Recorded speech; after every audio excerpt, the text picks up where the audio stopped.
Jackson Ford was a man who commanded attention the moment he walked into a room. At 48 years old, Jackson was the CEO of a top-tier consulting firm, known not only for his business acumen, but also for his impeccable sense of style. His wardrobe was sharp, tailored suits, designer watches, and polished shoes that gleamed under office lights. For Jackson, appearances were everything. He believed that success was reflected in how you presented yourself to the world, and he expected his employees to mirror that philosophy. It was a Monday morning, and Jackson had just finished reviewing a quarterly report when his eyes landed on one of his newer employees, Claire Jenkins, entering the office. She was wearing a simple, worn-out cardigan over a plain blouse, paired with shoes that looked scuffed at the edges. It was an outfit that seemed better suited for a casual gathering than a high-powered office setting. Jackson's brow furrowed. How could someone dress so carelessly in a place like this? The sight of Claire's appearance gnawed at him. To Jackson, clothes symbolized discipline and ambition. He believed that if you dressed poorly, you didn't take your career seriously. And for someone working under him, that was unacceptable. He decided then and there that Claire needed a wake-up call. If she wasn't going to conform to the high standards of the company, she had no place being part of his team. As Claire walked past his office door, Jackson stepped out into the hallway, his expression hard and unwelcoming. "Claire," he called, his voice sharp, cutting through the office chatter. She stopped and turned toward him, looking confused. "A word, please." Claire followed Jackson back into his office, her face composed but visibly uncertain. The door clicked shut behind her, and Jackson gestured toward the chair opposite his desk, though his tone didn't invite comfort. She sat down slowly, folding her hands in her lap. "Claire," Jackson began, leaning forward slightly, "I've noticed something about the way you present yourself at work. I'm sure you mean well, but this isn't a casual environment. We expect a certain level of professionalism here, including how we dress." He glanced at her cardigan, his disapproval clear in his eyes. Claire's face flushed, but she didn't interrupt. She merely nodded, waiting for him to continue. "Frankly," Jackson said, crossing his arms, "your clothes send the wrong message. They make it seem like you don't care about your role or the company. And let me be blunt. If you want to grow in this business, appearances matter. A lot." For a moment, Claire said nothing. She looked down at her hands, her expression unreadable, but Jackson didn't care to notice. He had given similar lectures before. Most employees responded with apologies, promising to do better. He expected no less from Claire. "I expect you to take this seriously," Jackson added. "We're not just building careers here. We're building reputations, yours included." Claire looked up, her eyes meeting Jackson's with a steady calm that surprised him. She wasn't defensive, nor did she offer a hasty apology. Instead, she gave a small, polite smile, though there was a trace of sadness in her expression. "Thank you for your feedback, Mr. Ford," she said softly. Her voice was steady, but it carried a weight that Jackson couldn't quite place. "I'll take it into consideration." Jackson blinked, caught off guard by her composure. Most people would have fumbled, embarrassed under his scrutiny, but Claire was different. Her calmness unsettled him. It wasn't the reaction he had expected, and it left him with an uncomfortable feeling that he couldn't shake. As she rose from the chair, Jackson gave a curt nod, signaling that the conversation was over. Claire turned to leave, her posture upright, as if the exchange hadn't bothered her at all. But just before she reached the door, she stopped and looked back at him. "For what it's worth," she said gently, "I understand the importance of appearances, but there's more to people than what they wear." Her words were simple, but they lingered in the air, leaving Jackson with an odd sense of unease. Before he could respond, Claire was already out the door, quietly closing it behind her. Jackson sat back in his chair, drumming his fingers against the armrest. He had expected the conversation to be straightforward, an employee in need of correction, a quick resolution. But something about Claire's response gnawed at him. There was a confidence in her that he hadn't noticed before, and it unsettled him. He brushed the feeling aside. He was the CEO. It was his job to enforce standards, not dwell on interactions. Still, he couldn't help but wonder, What kind of person responds to criticism with such grace? And why did it feel like he had missed something important? The day moved on, but the brief exchange between Jackson and Claire didn't go unnoticed. Whispers spread through the office like wildfire. Some employees glanced at Claire sympathetically as she returned to her desk, while others exchanged knowing looks, expecting her to shape up or face further scrutiny from their demanding CEO. Jackson had built a reputation for being firm but fair, or so he thought. To the staff, moments like these showed that he could be harsh when appearances didn't align with his expectations. Claire, however, seemed unaffected. She returned to her work quietly, typing away at her computer as if nothing unusual had occurred. There were no signs of shame or embarrassment, just calm professionalism, as though Jackson's words had rolled off her like water. This was another detail that gnawed at Jackson throughout the day. Why wasn't she rattled? During lunch, Jackson spotted Claire sitting alone at a small break room table, reading something on her phone while sipping coffee from a chipped mug. She was always quiet, never drawing attention to herself. And yet, now that Jackson had singled her out, he couldn't stop noticing her. There was something different about Claire, not in the way she dressed, but in her demeanor, a quiet confidence that set her apart from the others. Then something strange happened. One of the senior managers, Greg Williams, walked into the break room and gave Claire a friendly pat on the shoulder. "How's it going, Claire?" Greg asked warmly. "You're coming to the event tonight, right?" Claire smiled, an easy, genuine smile. "Of course. Wouldn't miss it." Jackson watched the interaction from the doorway, confused. Greg was one of the firm's top executives, yet here he was, chatting with Claire as if they were old friends. Jackson found it odd. Greg wasn't the type to mingle casually with junior employees. Claire, it seemed, was more connected than Jackson had realized. As the afternoon wore on, more subtle hints emerged. Claire received emails marked priority from key departments, and a few high-profile clients seemed to know her by name. The unsettling feeling in Jackson's chest deepened. There was more to Claire than met the eye, but he couldn't quite put his finger on it. When the office day drew to a close, Jackson decided to leave early, still distracted by the undercurrent of mystery surrounding Claire. He grabbed his coat and headed toward the elevator. As the doors began to close, Claire entered the lobby, speaking softly on her phone. Jackson caught just a snippet of her conversation. "I'll see you at the dinner. Don't worry, I'll be there on time." Jackson froze. Dinner? What dinner? Before he could process it, the elevator doors slid shut, and Claire disappeared from view. That evening, Jackson attended the firm's exclusive investor dinner, an annual event that brought together top shareholders, partners, and major clients. It was an elegant affair, hosted in a five-star venue with champagne flowing and soft jazz playing in the background. Jackson had attended every year without fail, knowing how critical these gatherings were for maintaining relationships with the firm's most influential supporters. He mingled among the guests, exchanging pleasantries with investors and partners, but his mind kept wandering back to Claire. He still couldn't make sense of her interactions at the office, her ease with senior staff, the familiarity she showed with top clients. It didn't fit the image he had painted of her after their earlier encounter. Then, as Jackson was about to greet one of the major shareholders, the room fell silent.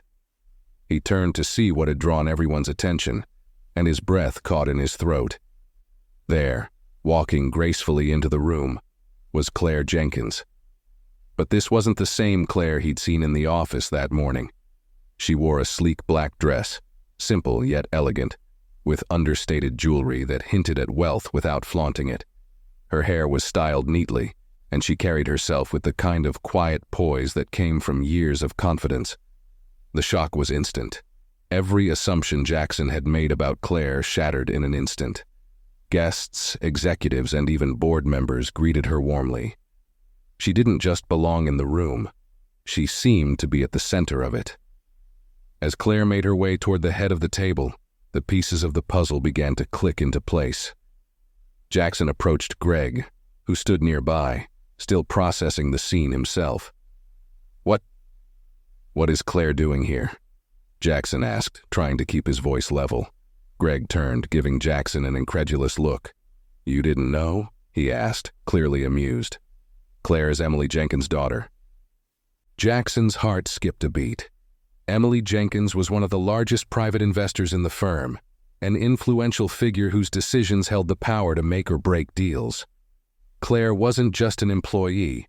She was the daughter of a key stakeholder, someone with influence far beyond what Jackson had imagined. "Claire likes to stay under the radar," Greg continued, chuckling softly.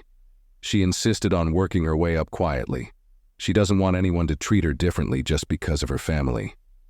Jackson stood frozen, replaying the morning's events in his mind.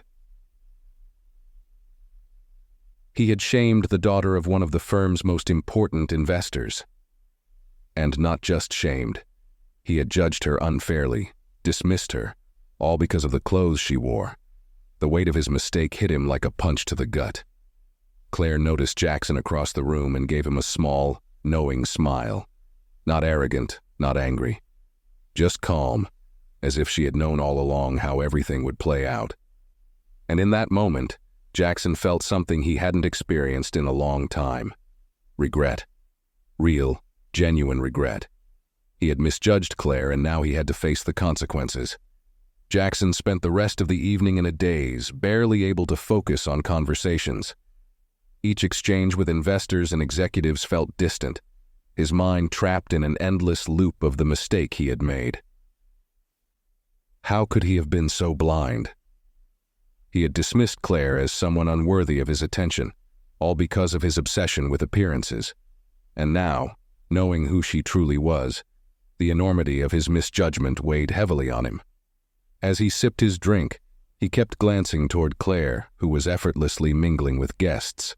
She didn't seem to harbor any resentment toward him. If anything, she looked as poised and graceful as ever. But her calm demeanor only deepened Jackson's regret. She could have exposed him, humiliated him for his behavior that morning, but she hadn't. Instead, she had handled his criticism with grace, leaving him to wrestle with the consequences of his own assumptions. When the dinner came to a close, Claire excused herself from a group of investors and started toward the exit. Jackson knew this was his chance, perhaps his only chance, to make things right. Summoning what little courage he had, he set down his glass and followed her toward the door. As they stepped into the cool night air, Claire glanced over her shoulder and spotted Jackson. She didn't seem surprised to see him, but she raised an eyebrow, waiting to see what he would say. "Claire," Jackson began, his voice faltering slightly. He cleared his throat and tried again. "I just wanted to say, I owe you an apology. A big one." Claire gave a polite nod but said nothing, letting him speak. "I misjudged you," Jackson continued, the words tasting bitter in his mouth. "I made assumptions based on how you looked this morning, and that was wrong. I didn't realize who you were." Claire tilted her head slightly, and for the first time, there was a flicker of amusement in her eyes. "And if you had known?" she asked gently. "Would that have changed the way you treated me?" Jackson faltered. He hadn't expected the question, but it hit him hard. He realized with a pang of shame that, yes, it probably would have. If he had known she was the daughter of an influential investor, he would have treated her differently from the start. But wasn't that the problem? His entire approach to leadership was built on outward appearances, status, wealth, presentation. Claire's question had exposed the flaw in that mindset. "I don't know," Jackson admitted honestly, "but it should have, and I'm sorry that it didn't." Claire smiled softly, though it wasn't a smile of victory. It was a smile of understanding. "Apology accepted," she said. "But next time, maybe try looking past the clothes first." Jackson gave a small, rueful laugh. "Fair enough."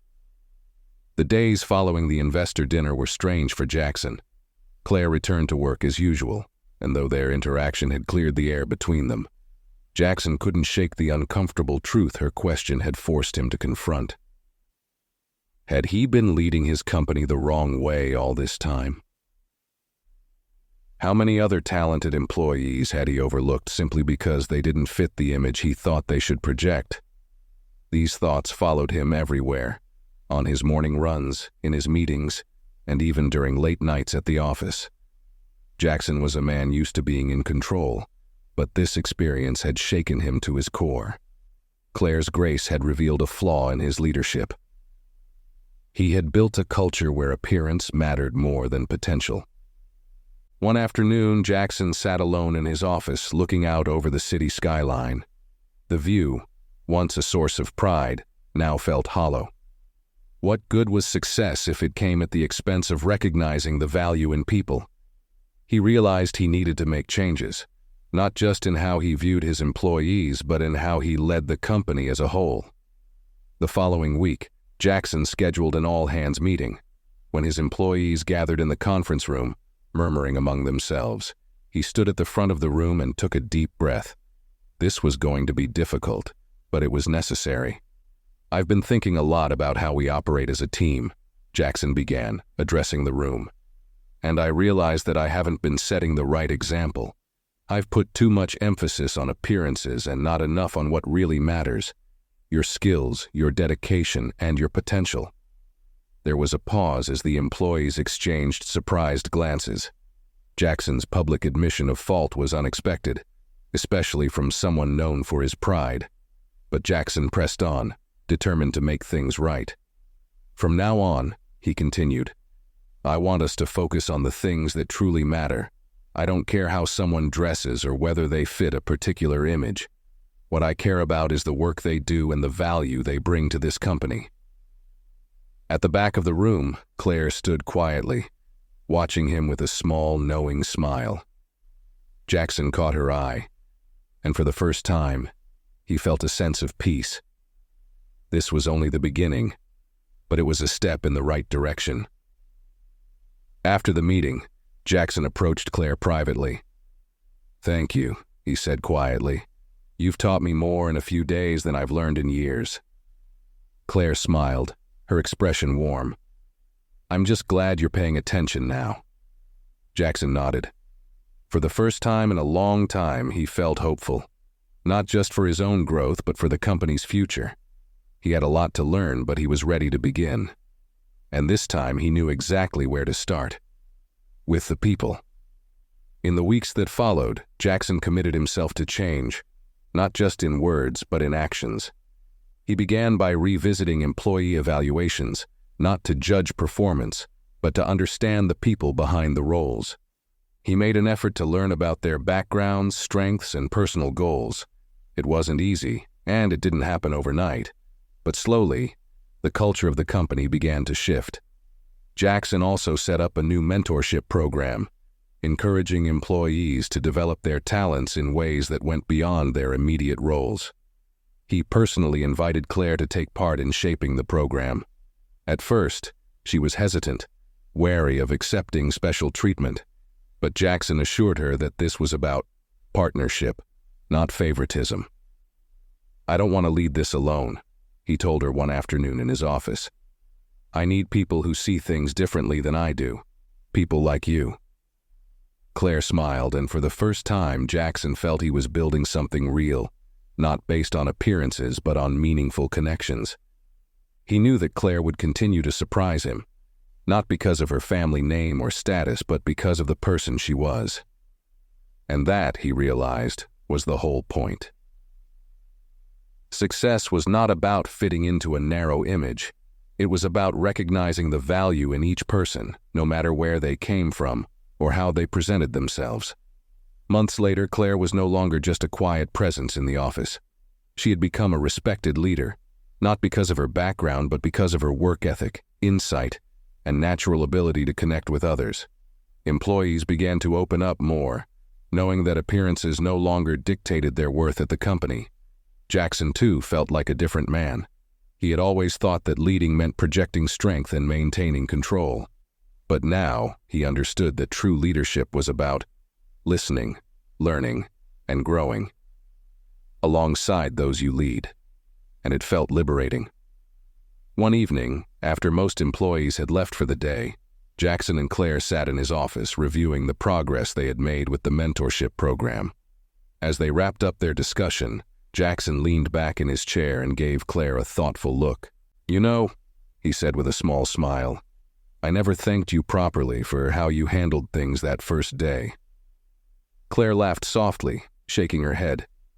"You've apologized enough, Jackson. Besides, I think things turned out exactly the way they were supposed to." Jackson nodded, feeling a deep sense of gratitude, not just for Claire's forgiveness, but for the chance to grow from his mistakes. As Claire gathered her things to leave, Jackson walked her to the door, pausing for a moment as she stepped into the hallway. "Claire," he said, "I just want you to know, I'm glad you're here." Claire smiled warmly. "I am too." As she disappeared down the hallway, Jackson stood for a moment, reflecting on how much had changed and how much more there was to do. But for the first time in years, he felt hopeful, because now he knew. Leadership wasn't about control or perfection. It was about the people you choose to walk alongside and the humility to learn from them. And this, Jackson realized, was just the beginning of a much better path forward. The story closes not with a perfect ending, but with the promise of a new beginning. Jackson would still make mistakes, and Claire would continue to challenge him. But they would build something meaningful together, a company where people's worth wasn't measured by what they wore, but by who they were and what they could become. And in that simple truth, Jackson found a success far greater than anything money or appearances could ever buy.